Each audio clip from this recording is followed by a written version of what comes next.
Hey guys, welcome back for another Warriors Den overview. It's spooky season! And For Honor really wants you to know that. Not only are they coming out with the aforementioned content that we've known of previously, such as Phase 2 for crossplay and a few other features, but they're also coming out with a whole bunch of other brand new content that we did not know was coming beforehand, and I'm very excited to just take a little deep dive into it. I gotta give a hand to these devs. This is a really cool Warriors Den, and I'm very excited to get into it with you guys. So without further ado, let's just jump right in. Alright, first up here we have the newest hero skin that's going to be available for 25,000 steel. It's going to be the Yokai Slayer Meiko skin. I'm not sure how to pronounce that exactly, but it's going to be for the Kensei. Kensei already has some pretty cool customization options, so it'll be nice to kind of give them a fresh look compared to everything that they already have. Story behind this character: she's basically a half demon, half human slayer of demons. And it's a really neat looking skin. I like how part of it is much more traditional with the samurai armor and stuff like that, but then the other part of it is much more demonic in nature, much more carnal in nature, we'll say. Plus you got that lovely flowing hair that I am very jealous of. I don't know how she's able to pull that off. I would love to be able to pull that off. I think this is going to be the first hero skin that I actually am excited to get, honestly, because the first two Wardens, I just didn't play enough Warden to warrant me to purchase the skin. I just didn't really feel like a drive or desire to get the skin enough because I just don't play the character enough. But and then with Raider, with the second skin that they came out with, the second hero skin, we don't even really need to talk about that one, honestly. It just looked like Raider was sitting out in the sun a little too long and he forgot his copper tone when he was there. But this one's really, really cool. I really enjoy just the overall look and feel of it, and I'm excited to grind up the steel for it. And what's cool, it'll also make me play Kensei more. I feel like I feel like Kensei's one of my lower repped characters. I don't really play him that much at all, so it'll be really neat to have an excuse to play the character a little bit more, give him a little more love. Up next we have the armor variations that they were discussing in the Warriors Den. They're pretty interesting. There are some standouts, kind of like the Outlanders. The Outlanders look pretty good. A few like specific people in the Knights and the Vikings factions. But the big takeaway here, this is a big patch for the Samurai for sure. There's a lot of love to the Samurai. With the Samurai, they get these really cool red armor variations, and red is my favorite color, so I might be slightly biased, but I think they look really neat. I'm excited to still collect them all, but I do think that the Samurai are the clear winners here when it comes to some of these armor variations. Obviously, customization, armor, all that stuff is very opinionated, so it's kind of up to your personal preference, but I definitely do think that cohesively the Samurai were the clear winners here as far as their armor variations. The next thing they talked about was the Halloween specific event that's going on from October 20th to November 10th called Web of the Jorogumo. Essentially what this game mode is a PvE dungeon raid from like an MMO, essentially, where basically you and 3 other people have to escort the VIP, who is Meiko, your half demon, gal pal, to get through all the different bouts and all the different areas to get to the end stage boss. Essentially what you have to do is you have to capture each of the control points on the way, and eventually get to the end stage where you defeat the Jorogumo. Now they said over and over in the stream that this is an incredibly difficult, dungeon raid. Essentially, there's an incredibly difficult event. Time will tell to see how difficult it truly is, but they definitely were talking about how teamwork is essential.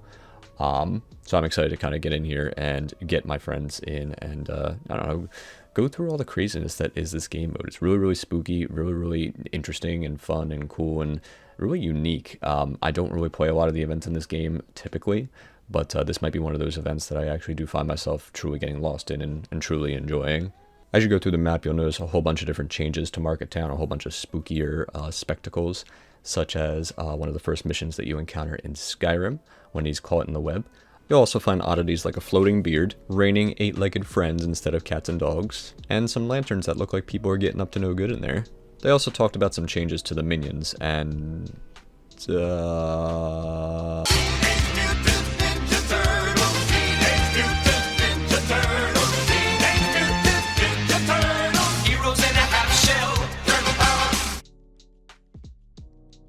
All right, Yubi, I'm picking up what you're putting down. I see some of the totally awesome content you've been making lately. I get it, I get it. At this point, you're teasing me way too much, though. You really need to make a crossover with the Teenage Mutant Ninja Turtles. I would be all over that shit like a shell on a turtle. The event game mode also has a lot of different rewards when it comes to customization options. There's a Kappa battle outfit, a very seductive looking Kappa. Sitting on Shigoki here, as you could see, for example. You also have a Kappa style effect as well. And finally, to round out our Kappa-centric theme here, you get a Kappa-style ornament too. But definitely my favorite out of the three is the Kappa effect, just because you get that little turtle bro that pops up to say hello and offer you some moral boost, some moral assistance in your fights, I'm sure. There's also 2 exclusive ornaments for participating in the event and for actually winning the event. Both ornaments look pretty cool. They're both spiders with faces on them. One glows if you win.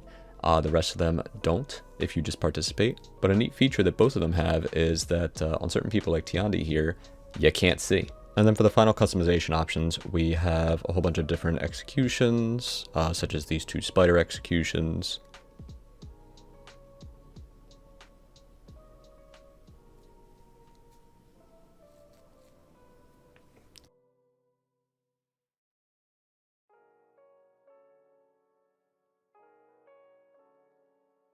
A set of very angry eyes. I always feel like somebody's watching me. Projecting and squishing a whole bunch of spiders.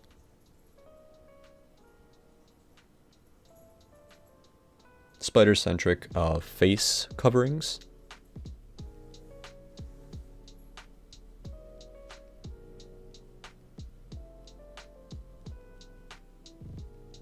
A signature of you literally bursting from a spider's egg.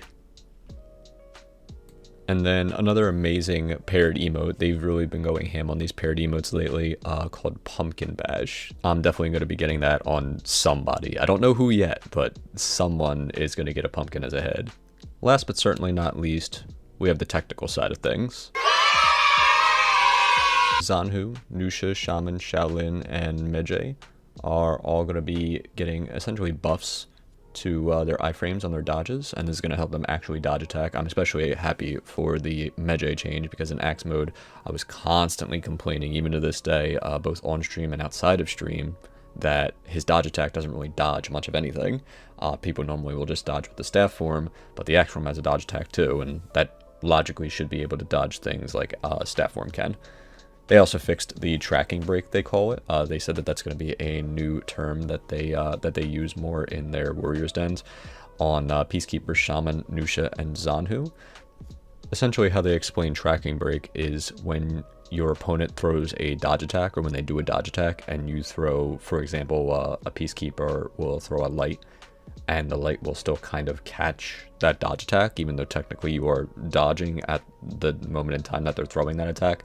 So I think essentially what they're doing is overall they're trying to make dodge attacks safer to use. So I mean that's cool, I guess, as long as, you know, it doesn't contribute to too much spam. Also, just to burn through some of the hero specific changes that they're going to be implementing, Kensei's getting some massive buffs. He's seeing just a general like speed increased. If you've played Kensei before, you know that a lot of his mix-ups start from that top guard, those top heavies. And a lot of the times what would happen is people would just light or bash him out of all of his mix-ups before he could get a mix-up going. So what they're doing basically is they're speeding him up a little bit, and they're also lowering the damage kind of to compensate in that way, just to keep it balanced, I guess. But he should be a little bit quicker. You should be able to get into his mix-ups a bit better with this patch that comes through.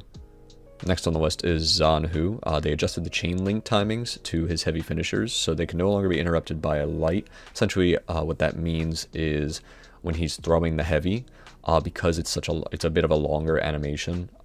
Sometimes people would like kind of watch his animations or listen for what they would specifically say when you're playing as a Zanhu, and they'd be easily exploited by that. So basically what this does is it allows them to be able to, I guess, get through to the heavy a little bit better. The bigger thing that I'm seeing now, though, is that the heavy finishers are now going to be able to soft feint into the guard break. So Zanhu now essentially has a soft feintable, unblockable heavy that has a very wide arc and can now solve feint into the guard break. So that should be pretty interesting to use. Zanu's not exactly a top tier character all the time. He's pretty fun to play though, and it would be cool to see how this is going to shake out, how this is going to work in not competitive play, but just in general, like in playing the game. And then the last thing that he got is the side dodge heavy that they have. The miss recoveries are 700, so sometimes you would get exploited if you missed the side dodge heavy. And I guess they just didn't want that to be exploitable anymore. Oh, JJ. Oh no, buddy. I guess you can't teach an old dog new tricks, but you could take away the tricks that he still has. So JJ is seeing some different nerfs here. They noticed that he's very powerful especially in 4v4s.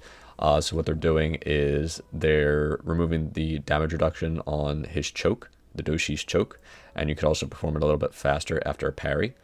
But it's kind of like a buff and a nerf at the same time, more or less, just kind of to bring it in line. The Doshi's swirl, so his regular zone attack is a little bit slower, as well as his Sifu swirl, so right from Sifu stance. So both of his zone attacks essentially are going to be a little bit slower. Not super duper slower, but the 600 from 500 is definitely going to be more noticeable than the Sifu swirl. And then they also just nerfed some of his heavy damage as well. So not like super heavy-handed nerfs. He still has, you know, essentially his entire kit. He's just performing, you know, a little bit slower than what he has been before. Oh, finally some Shinobi changes. Shinobi, in case I'm sure you've encountered plenty of Shinobi in your time playing this game in 4v4s and whatnot, but Shinobi is one of the top tier, if not the #1, like, gank setup character in the game. And I guess they finally have, you know, seen that and are changing some things about them. So the Shadow Strike, I believe that's the deflect, that's no longer going to be able to chain. So the Shadow Strike, which I believe is the riposte that you get, like the light input when you parry somebody, can no longer chain on a miss. So that's going to be a little bit harder to perform. And the bigger moves are his Sickle Rain. First of all, it now feeds a lot more revenge, up from 28 to 55. So it's essentially going to feed you half of your revenge if he goes for it. And then also the Sickle Rain stabs that he gets off of it feed 10 revenge. So that'll be adding, I guess, a grand total of 65 revenge. So he's no longer going to be able to just like carelessly walk into a fight and pin everybody that like gets in front of them, basically. So that'll be nice to see. Shinobi definitely needed some nerfs for sure. Ideally in the game, like, it's cool to have 100-0 ganks, but it shouldn't be as easy as Shinobi was making it. So I'm really glad to see these changes for sure. There's some other miscellaneous changes to characters. For example, we're just going to fire through them real fast here. Warmonger, Centurion, and Warlord all got comfort changes to each of their like parry punishes, essentially. What you notice sometimes in games is people would parry and then they would end up just guard breaking because they kind of waited a little bit too long to get that certain riposte or that certain move that they wanted. And so they basically increased the timing so that they'd be able to do those parry punishes a little bit more reliably. So that's always good to see. Black Prior, don't know why they reduced the zone attack, or not reduced, but like increased the speed of the zone attack. I thought it was fine. Whenever I played him, it seemed fine to me. It's not meant to be an engagement tool necessarily speaking. It's kind of more to clear the air, but whatever, we'll see how that works. Jormungandr, he can actually zone attack now and not put himself out of stamina, not stamina bully himself the entire time. And also he'll be able to use his heavies in his zones and actually be able to slap people the way that they should be slapped, instead of just pretending to have like a little Tyke's toy hammer in his hand and not be able to hit anybody around him with it when he's getting ganked here. Some more changes. Berserker's Boar Rush is now uninterruptible, starting at 400 MS. Nusha's guard break vulnerability for her zone attack is way down from 500 to 100 MS. So Nusha OP now. You now use the zone as a guaranteed opener? Who knows? We'll see. Gladiator's toe stab, basically. I'm not even going to try to pronounce that word, but that's his toe stab, I believe. It's now down to 500 MS in chains, which it was originally 600 MS. So it's going to be a little bit faster to use mid-chain. So that'll be a little more of a pressure tool, because a lot of times people would just dodge it instantaneously. So now it's going to be a little bit harder to do that. And then the bigger change that I'm seeing here is Pirate. They removed her Solve Feint to her guard break from her Cavalier Dance. So basically, the Cavalier Dance was when she did her dodge forward heavy move, her dodge forward heavy. That was the unblockable, hyper-armored, soft-feintable move that she had. They removed the soft feint for her. I know this is kind of controversial at times, but at least personally for me, I feel like she has an incredibly bloated kit overall. Tons of unblockables, undodgeables, hyper armor, constantly dodging around. I think removing this little thing here is not really going to be that big of a deal for her. I still think she's going to be a decent pick in ones and obviously a strong pick in fours. But the chain link, the other big thing that she got changed here is the chain link for her guaranteed pistol blast is now 300. So it's a little bit slower than what it used to be for 200. So it'll be a little bit harder for her to keep up that sustained offense, more reliably speaking. Time will only tell to see if it kind of brings her into line with everybody else, but we shall see. In a rare move, they're actually pushing through the guard break changes that they tried in the last testing grounds that we had this past season. I don't really think I heard a single person complaining about them, so it's really nice that they're kind of fast tracking this. Just to remind you, basically what it does is it kind of prevents guard break spam. Now basically what'll happen is you're not going to have as much backwards movement when you're doing the counter guard break, but it also will allow you to not get guard broken spam as much when you're like near a ledge or anything, what have you. So a nice little like quality of life thing that that nobody was really complaining about, that they're immediately putting into the game, is always nice to see. And we finally get to testing grounds. So testing grounds, they don't have any specific characters that they're doing in testing grounds for this round, but what they're doing is they're doing a comprehensive change to dodge attacks. Long story short, basically people's side dodge heavies are now going to give light parries as well. So kind of think with Zanhu, how no matter if he does the dodge light input or the dodge heavy input, it's going to be a light parry if you parry it. Kind of bringing that to everybody else's. Kit with their dodge heavies, at least. Obviously, if it's a dodge light and you parry it, you're still going to get the light parry. But they're also saying that all side dodge attacks can be delayable. So it's going to be a bit of a balance for them to keep, where if you throw the heavy dodge, if people are smart enough or baited out enough, they'll be able to get a nice little light parry off of it. But on the flip side, it's a good defensive tool at the same time, depending on, you know, a variety of circumstances mid-fight, that you'll be able to delay these dodge attacks to kind of see how your opponent is reacting at a certain point in time. The other big thing that they're changing is that heroes, when they're dodging, are no longer going to be able to keep their guard where they are, where they're dodging. Some heroes, a lot of heroes actually, will, when they dodge, their guard will follow them, such as, you know, Valkyrie, Assassins, for example, will do this a lot of the time as well. But a lot of time with other characters, if you dodged, for example, to the side, but you had your top guard up, you would still technically have your top guard up. And so if someone does an undodgeable, like they're showing in this clip here, where Shaolin's doing his undodgeable attack, he didn't really have a way to break them open unless he does, obviously, the sweep afterwards. So I guess this is their way of buffing undodgeables in general. So now it'll actually be hitting you no matter where your guard was. You're going to lose your guard when you dodge. So it's their way, I guess, to both buff and nerf dodging and dodge attacks in general, just to kind of change up how they perform, essentially. And I am really excited to test these changes. It seems interesting. Only time will tell to see if it's better or worse than what we currently have. But like I said, I'm excited to try it out and try to get my 2 cents in on it for sure. What a good friend, what a hammer. This is a great hammer, by the way. Like, thank you, Andre, from our dev tester team, who made this beautiful hammer.